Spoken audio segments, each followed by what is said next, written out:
Achilles. Bukan merek ban. Achilles ini nama hero di mitologi Yunani, sang pahlawan legendaris yang berpartisipasi di perang Troya, Trojan War.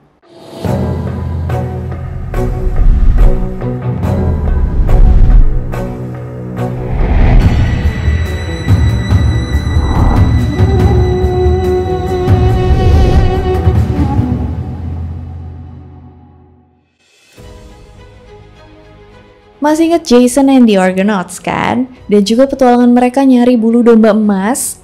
Nah, salah satu member Argonaut itu ada si Peleus, Raja Myrmidon di Thessaly.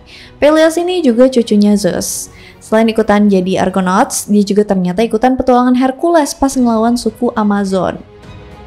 Video Hercules juga udah pernah aku buat sebelumnya. Yang suka petualangan para heroes di mitologi Yunani boleh cek video-video aku, atau tepatnya 2 video yang aku sebutin barusan. Nah, ceritanya suatu ketika pas Peleus lagi jalan-jalan di pinggir pantai, dia ngeliat sosok wanita cantik. Penasaran lah dia langsung ngedeket gitu kan. Pas si cewek sadar kalau ada yang deketin dia kaget dan mendadak langsung berubah jadi ikan. Dia pun nyemplung masuk ke dalam lautan. Udah, hilang gitu aja. Tapi nih si Peleus sudah terlanjur jatuh cinta. Cinta pandangan pertama cenah. Jadi dia nggak gampang lupain si cewek ikan itu. Apalagi menurut dia cewek itu tuh cewek tercantik yang pernah dia lihat. Pasti itu udah bukan manusia sih, itu pasti dewi karena ya cantik banget pikirnya. Karena dia punya koneksi orang dalam banyak, jadi dia tanya tuh salah satu temennya, si Centaur yang namanya Chiron. Hokinya si Chiron ternyata kenal sama tuh cewek. Jadi ternyata cewek itu tuh si Thetis, putrinya Nereus, mantan penguasa lautan sebelum Poseidon. Si Chiron kasih bocoran. Bro, dapetin Thetis tuh gak gampang. Tapi nih gue kasih tahu caranya. Pas ada kesempatan, lo mesti tangkap dia, terus jangan biarin dia pergi. Ngikutin saran temennya, pas dia ketemu lagi sama Thetis, dia buru-buru narik Thetis. Thetis yang kaget langsung berubah jadi landak. Durinya kan tajam-tajam ya. Meskipun kesakitan si Peleus tuh nggak ngelepasin Thetis, nggak ngefek kan? Ya udah, Thetis berubah lagi jadi ular. Dia gigit si Peleus. Ngikutin saran Chiron, bener loh, dia nggak lepasin Thetis apapun yang terjadi. Meskipun udah dilukain pun. Thetis tetap berusaha berubah jadi berbagai macam bentuk dan nyakitin Peleus, tapi hasilnya tetap sama, tetap nggak dilepas. Akhirnya si Thetis sadar ini orang tuh pala batu juga ya. Ya udah dia kena Stockholm Syndrome deh. Dia kayak ngerasain tangannya Peleus yang kekar. Dan tangan kekarnya itu ternyata nyaman, bukan lagi ancaman. Malah kayaknya bisa ngelindungin dia dari apapun. Jatuh cinta deh dia. Oke. By the way, sebelum ditaksir sama Peleus, ternyata Thetis ini tuh pernah sempat jadi rebutannya Poseidon dan juga Zeus. Ini udah berapa kali sih aku ceritain di video-video aku. Cuman karena diramalin sama Themis hal buruk, Zeus dan Poseidon pun mundur. Themis ngeramalin kalau salah satu dari mereka punya keturunan dari Thetis, anak itu bakalan overpowered mereka. Jadi bakalan kayak kudetain antara Zeus sama Poseidon. Ya udah otomatis mereka mundur lah ya. Jadinya si Thetis nih nikah sama Peleus. Pernikahannya gede banget, mewah. Mungkin mirip bahkan sama pernikahannya Zeus dan Hera. Semua tuh diundang. Nah, pernikahan ini juga drama nih. Ini yang nge-trigger perang gede di Yunani kuno, Trojan War. Gara-gara satu dewi nggak diundang, jadi runyam semuanya. Panjang ceritanya, bisa cek video aku yang awal mula Trojan War. Abis pesta pernikahan, si Peleus sama Thetis berencana punya anak laki buat nerusin kehebatan Peleus. Tapi si Thetis nih ragu, karena sebelumnya dia udah pernah ngelahirin 6 anak cowok dan semuanya meninggal dalam kandungan di beberapa versi. Di versi lain ya Thetis yang bunuh. Nah, untungnya yang kali ini bayinya selamat. Bener dong, cowok kan anaknya, dikasih nama lah Achilles. Dari bayi, Achilles ini udah kelihatan sehat dan kuat banget. Tapi sayangnya dia pernah diramal kalau dia bakalan dibunuh. Moirai ngeramalin kalau anak dari Peleus itu ditakdirin buat mati di pertarungan di luar tembok Troya. Makanya abis lahir si Thetis bawa bayi Achilles ke River Styx alias sungainya orang mati buat nyebrang ke Underworld. Dicelupin lah ya kan bayinya Achilles, tujuannya tuh supaya dia hidup abadi, supaya dia jadi immortal. Cuma masalahnya nih, pas dicelup si Thetis megang pergelangan kaki anaknya. Jadi di bagian situnya dia nggak immortal. Inilah yang bakal jadi kehancuran dia di masa depan. Tapi bener sih, si bayi sehat abis dicelupin di airnya River Styx langsung kuat banget dan gak terkalahkan. Titik lemahnya tuh cuma ada di pergelangan kakinya doang. Gara-gara dicelupin juga, Thetis sama Peleus berantem dan akhirnya pisah. Peleus ngamuk karena Achilles masih kecil gitu, masih bayi dicelupin, takut kenapa-napa. Sementara si Thetis ini justru takut Achilles kenapa-napa, makanya dia direndam di dalam sungai kematian. Gitu deh ya marriage life, yang gak kompak pisah deh. Makanya komit gigs, jangan kayak dewa-dewi Yunani kuno. Sefruit petua hidup. Achilles tumbuh jadi pemuda yang strong, dan pas udah gede, Peleus kirim dia ke Centaur Chiron buat dididik dan dilatih. Chiron nih punya keahlian nubuat, dia penyembuh, dia jago berbagai seni, musik, dan keterampilan, memanah, berburu, teknik perang, dan banyak lagi deh pokoknya. Beberapa sumber bilang kalau yang ngajarin si Chiron ini tuh semua Apollo sama Artemis. Dan udah jadi hal yang umum buat para calon hero buat dikirim ke Chiron. Kan emang kerjaannya Chiron itu ngelatih para pahlawan sampai pada jago dan kuat banget. Achilles pun begitu, dia jadi salah satu pahlawan terhebat sepanjang masa. Achilles juga mulai persahabatannya sama Patroclus, yang bakalan jadi orang kepercayaannya seumur hidup. Pada saat perang mau dimulai. Oke, jadi pada saat perang mau dimulai, Menelaus dan Agamemnon ngumpulin semua pahlawan dari seluruh Yunani. Semuanya menyanggupi kecuali 2 orang, Odysseus dan Achilles. Ini pernah aku ceritain di videonya yang Odysseus. Mungkin yang belum tahu sama sekali cerita tentang Trojan War ini terus bingung, aku ceritain singkat ya di sini. Kan tadi aku cerita ada pesta pernikahan besar, pesta nikahnya ortunya si Achilles, Thetis dan Peleus. Nah, semua orang diundang kecuali satu, Ares, karena dia sumber masalah. Karena nggak senang dia nggak diundang, dia tetap datang ke pesta itu dan lempar apel emas.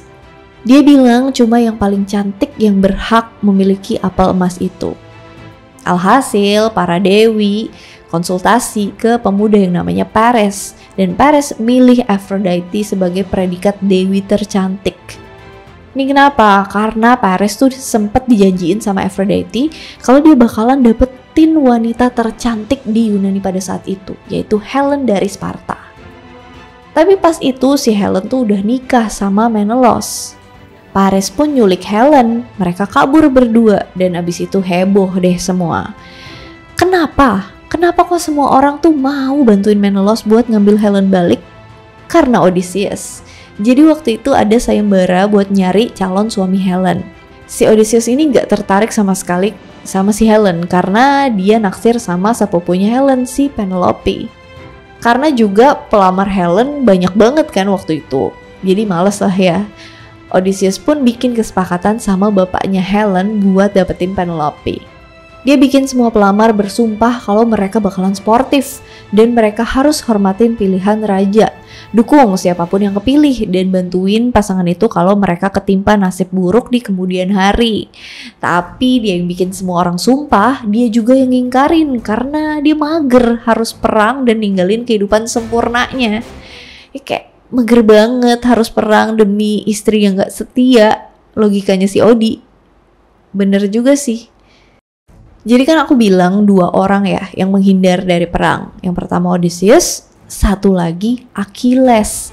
Nah, kok Achilles strong gitu sama udah sampai belajar di Chiron tapi malah menghindar? Soale ibunya kan udah tahu dia ditakdirin bakalan meninggal di medan perang, di perang itu. Jadi ya dia minta anaknya sebisa mungkin, jangan kau ke medan perang nak, nanti kamu mati gitu. Jadinya ya Achilles awalnya gak mau ikut perang. Odysseus pura-pura gila kan buat menghindar, tapi ketahuan juga sih akhirnya dia mau gak mau ikut. Nah, Achilles dikirim sama ibunya ke pulau Skyros. Di sana dia dipakein baju cewek dan ngumpet di antara para pelayan. Abis Odysseus ketahuan pura-pura gila terus dia mau gak mau ikut, dia juga ngajak si Achilles kan, dia cari tuh Achilles. Kan dia cerdik ya, dia nyamar jadi pedagang baju cewek, tapi dia selipin pedang diantaranya. Kepancing lah ya kan, Achilles pas lagi milih-milih, dia tertarik sama tuh pedang. Ya udah, kegap deh. Dua-duanya mau gak mau pergi ke medan perang. Perang pun berlangsung selama bertahun-tahun, tapi belum ada tanda bakal berakhir. Selama 9 tahun perang, Achilles ngancurin negara-negara di sekitar Troy dan ambil alih 12 kota lewat laut dan 11 kota lewat darat. Dan selama perang juga, Achilles udah buktiin kalau dia tuh gagah berani, jago, pejuang tangguh, hebat lah pokoknya. Gak ada seorang pun yang bisa nahan serangan dia dong. Dia banyak runtuhin benteng dan bunuh musuh-musuh. Dari tahun pertama sampai ke-9 ya perang gitu-gitu aja pada umumnya, gak terlalu banyak diceritain. Dalam Iliad, fokus cerita tuh di tahun ke-10 perang, pas perang udah mau selesai. Di sini Achilles sempat berantem sama Agamemnon. Sebelum berantem ini, ada kejadian dulu nih. Pasukan Yunani kan ambil alih juga ngancurin kota-kota di sekitar Troya. Of course, mereka ambil tawanan dong. Nah, Briseis diambil, begitupun Chryses. Chryses buat Achilles, Chryses buat Agamemnon. Chryses ini salah satu pendetanya Apollo. Dia dikasih ke Agamemnon sebagai hadiah. Pengambilan wanita sebagai hadiah yang nantinya dijadiin selir atau budak sama pasukan penyerang tuh udah hal yang lumrah di masa itu. Dan emang pada masa itu wanita tuh ditakdirin buat jadi hadiah perang. Tapi kasus kali ini tuh pengecualian, karena si Chryses ini pendetanya Apollo. Bapaknya Chryses mohon-mohon ke Agamemnon buat balikin putrinya. Dia nawarin emas dan perak sebagai pengganti putrinya. Tapi Agamemnon jawab, anak lu lebih cantik daripada istri gua si Clytemnestra. Dia gak mau lepasin Chryses, parah banget dah. Ya udah, bapaknya doa dong ke Apollo buat selamatin anaknya. Berhubung anaknya pendeta Apollo. Ya udah, Apollo ngamuk ke pasukan Yunani. Dia bikin pasukan Yunani pada kena penyakit sampar. Achilles ngumpulin pasukannya dan jelasin kalau kayaknya udah gak ada peluang lagi deh buat mereka menang. Apalagi sekarang, mereka dimusuhin sama para dewa. Kata dia, udah mending dibalikin aja deh pendetanya Apollo. Dia minta Agamemnon balikin hadiahnya buat redain murkanya Apollo. Agamemnon nih sebenarnya nggak terima, dia nggak seneng hadiahnya diminta balik. Ya udah, tapi dia tetap balikin pendeta itu dan ditukar sama Briseis. Briseis ini princess yang udah diambil sama Achilles, yang dimana dia ini hadiah kesukaannya Achilles. Achilles kesel dan ngerasa diremehin. Dia tuh nggak seneng hadiahnya diambil gitu aja. Menurut dia itu nggak sopan. Kata dia, mendingan dia tebas aja si Agamemnon daripada dia harus kasih hadiahnya. Pas dia mau tebas, Athena ikut campur dan nengahin mereka. Achilles pun mutusin gak mau perang. Dia dan juga para pasukannya cabut dari perang. Gara-gara gak ada Achilles, pertarungan demi pertarungan setelahnya tuh dimenangin sama pasukan Trojan. Sampai akhirnya pasukan Yunani ke pojok. Mereka harus lindungin kapal-kapal mereka. Agamemnon minta Achilles buat balik lagi ke medan perang dong. Dan dia pun balikin Briseis beserta bonus harta benda. Tapi Achilles tetap gak mau balik. Odysseus pun ikut bujuk dia. Si Odi kayak bikin dia ngerasa bersalah gitu. Soalnya kan karena dia gak perang, banyak prajurit Yunani yang akhirnya tewas. Dia pun masih gak mau.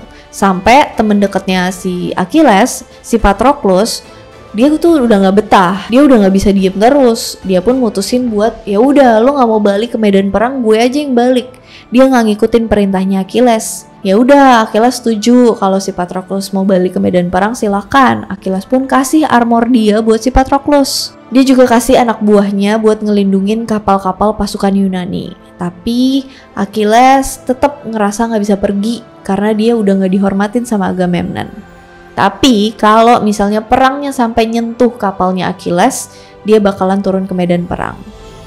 Patroclus pun perang pakai armornya Achilles. Wow, dia semangat banget, tebas sana sini sampai kayak orang kerasukan. Mungkin efek pakai bajunya Achilles jadi berasa kayak Achilles dia. Tapi udah saking semangatnya, seorang Patroclus tetap kalah. Dia akhirnya dibunuh sama Hector lewat bantuan Apollo. Terus si Hector nih ambil armornya Achilles buat dirinya sendiri, dipakai sama dia. Ada versi cinta segitiga nih antara Achilles, Briseis, dan Patroclus. Beberapa berpendapat kalau Achilles nih cinta sama Briseis, tapi beberapa juga berpendapat enggak sih, itu lebih ke pride daripada cinta. Dia mau dihormatin sama Agamemnon sebagai leader. Jadi jangan utak-atik hadiah gue, semacam itu. Sementara si Patroclus itu kayak sosok yang dewasa yang ngemong si Briseis. Kayak sosok dewasa yang mengayomi gitu. Pas Patroclus meninggal, Briseis nih sedih banget dan nangis terseduh-seduh. Dia kayak bingung nasibnya tuh gimana sekarang, karena Patroclus tuh sempat janji kalau dia bakalan yakinin Achilles buat jadiin si Briseis bride. Achilles bakalan nikahin Briseis. Tapi lagi nih, menurut artikel dari W.M. Clark, dia berpendapat kalau Achilles sama Patroclus itu saling mencintai karena nggak terpisahkan. Kebanyakan sih berpendapat kalau mereka sahabatan aja sih. Begitulah. Oke, jadi kita lanjut ceritanya ya. Sepeninggal sahabatnya, Achilles pun balik ke medan perang buat balas dendam. Kan si Patroclus baru dibunuh sama Hector nih. Panas lah ya kan Achilles. Thetis bantuin Achilles. Dia nyuruh Hephaestus, pandai besinya para dewa, buat bikinin armor baru yang lebih kuat buat Achilles. Dibuat pakai emas, jadi nggak bisa ditembus sama tombak. Spek armor ini dewa lah pokoknya. Orang yang buat juga dewa tukang besinya para dewa Olympus. Dendam karena temennya dibunuh. Plus sekarang udah dapet baju perang yang lebih kuat lagi. Achilles panas membara. Wih, dia siap balas dendam ke Hector. Dia tebas siapapun yang kelihatan depan mukanya. Of course pasukan musuh ya. Bener-bener kayak sepanjang jalan tuh ditebasin sampai nyampe ke Hector. Hector pun juga bertarung dengan gagah berani dan dia hampir bisa ngimbangin Achilles. Tapi akhirnya kemarahan dan dendam Achilles terlalu besar buat seorang pangeran Troy. Achilles nebas abis pangeran alias Hector. Badannya abis dan mayatnya dicantolin ke kereta kudanya Achilles. Abis itu dia seret ke sekeliling tembok Troy. Udah kayak orang gila. Dia parade dan kasih lihat kekalahan musuhnya. Hal kurang layak ini bikin para dewa marah, karena kan kejam. Udah gitu yang digituin tuh bukan orang biasa, tapi pangeran. Habis itu, Hermes pun ngebimbing King Priam, Raja Troya, buat ke tenda para pasukan Yunani tanpa ketahuan. Mereka pun masuk ke dalam tendanya Achilles. King Priam bersujud di depan Achilles. Dia minta jasad anaknya dibalikin ke Troya. Dan dia nyium tangannya Achilles. Padahal itu tangan yang baru aja ngebunuh anaknya loh. Achilles kan jadi gak tega gimana gitu ya. Dia gak ngamuk lagi, malah dia jadi sedih. Dia berduka sama kepergian sahabatnya. Sama dia juga sedih sama perbuatan dia yang udah keji. Dia sedih juga ngelihat Raja Troya sampai kayak gitu. Achilles pun balikin Hector ke King Priam. Cerita Iliad sebenarnya berakhir di sini tanpa kematian Achilles. Cuma ada lanjutannya nih. Ethiopes di abad ke-7 sebelum Masehi dan juga Post-America di abad ke-4 Masehi nyeritain peristiwa lebih lanjut dari Trojan War. Pasukan Amazon datang beserta ratunya, Penthesilea. Ratu sama anak buahnya pada nyerang pasukan Yunani dan Achilles. Tapi of course kalah. Penthesilea pun meninggal. Pas Achilles buka helm perangnya, taunya dia naksir sama Penthesilea yang baru aja dia bunuh. Ternyata cantik banget. Tapi ada versi yang nyebutin juga kalau Achilles naksir Penthesilea pas dia nusuk cewek cantik itu. Terus dia jatuh dan ditangkap Achilles. Dia jatuh cinta. Sick. Abis itu temen perangnya ngeledekin Achilles. Kayak, kalau jatuh cinta sama orang yang udah mati, dia cabut matanya si Penthesilea. Ngamuklah Achilles. Dia bunuh temennya itu. Jasad Penthesilea dikirim ke Troya buat dikuburin secara proper. Udah gitu, datang lagi Pangeran Memnon dari Ethiopia dan pasukannya buat backup pasukan Troya. Tambah banyak kan musuh pasukan Yunani. Tetap aja, meskipun mereka udah perang sekian lama dan sekarang harus lawan pasukan baru yang masih fresh, mereka tetap gak terkalahkan.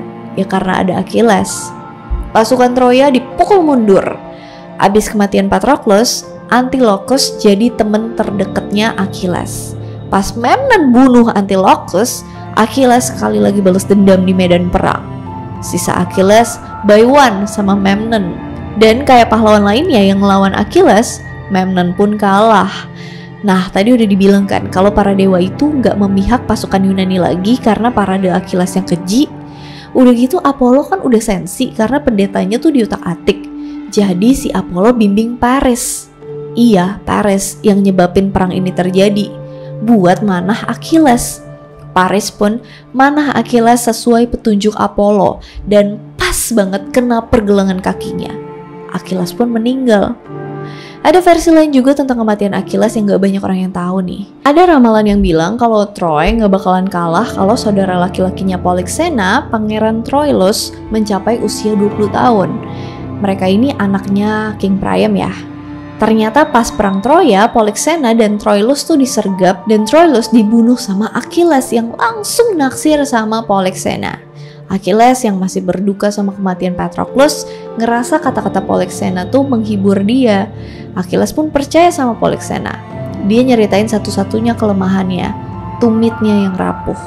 Habis itu di kuil Apollo, saudara-saudaranya Polyxena, Paris dan Deiphobus nyergap Achilles dan manah tumitnya pakai panah beracun. Achilles pun meninggal. Beberapa nyebutin kalau Polyxena bunuh diri abis kematian Achilles karena dia ngerasa bersalah. Ada juga yang bilang kalau dia tuh dibunuh sama Neoptolemus, anak cowoknya Achilles. Ada juga versi arwah Patroclus yang udah mati ngunjungin Achilles sebelum meninggal dan dia minta supaya tulangnya digabungin bareng tulang Achilles di vas emas, hadiah dari ibunya. Dalam Odyssey, Book 11, Odysseus berlayar ke dunia arwah dan sempat ngobrol sama Achilles. Di situ dia dideskripsiin diberkati dalam hidup dan diberkati dalam kematian. Dalam buku Odyssey ke-24 ditulis kalau abunya Achilles dicampur sama abunya Patroclus dan dimasukin ke dalam vas emas ibunya. Achilles emang gak sempurna sebagai hero karena dia sering buta karena dendam dan amarah. Tapi rasa setia kawannya itu tiada dua. Selain itu aku gak ngerasa dia tokoh yang patut dicontoh banget sih. Yang bisa kalian dapat dari cerita ini, moral of the story-nya adalah sekuat-kuatnya kamu, jangan pernah sombong. Semua orang pasti ada sisi lemah yang bisa aja ngeruntuhin semuanya. Jadi jangan jumawa, meskipun kamu pakai bantuan orang dalam. Kalau emang kamu keterlaluan pakai kekuasaan dan wewenang kamu pun bisa akan jatuh. Milenial bukan? Kalau dipikir-pikir ya, kalau Thates sama Peleus nggak nikah, Ares nggak harus ngambek dan nggak bakalan jadi perang gede banget. Jadi kurang lebih pernikahan ayah ibunya lah yang jadi penyebab kematian anaknya di masa depan. Sungguh dramatis. Well, that's all about Achilles yang bisa aku sampaikan ke kalian. Kalau misalnya ada versi lain, ada koreksi, ada yang mau ditambahin, atau ada yang mau request, please do correct me if I'm wrong. Please comment down below untuk request. As always, thank you so much for watching. Hope you guys like it and see you in my next video. Bye.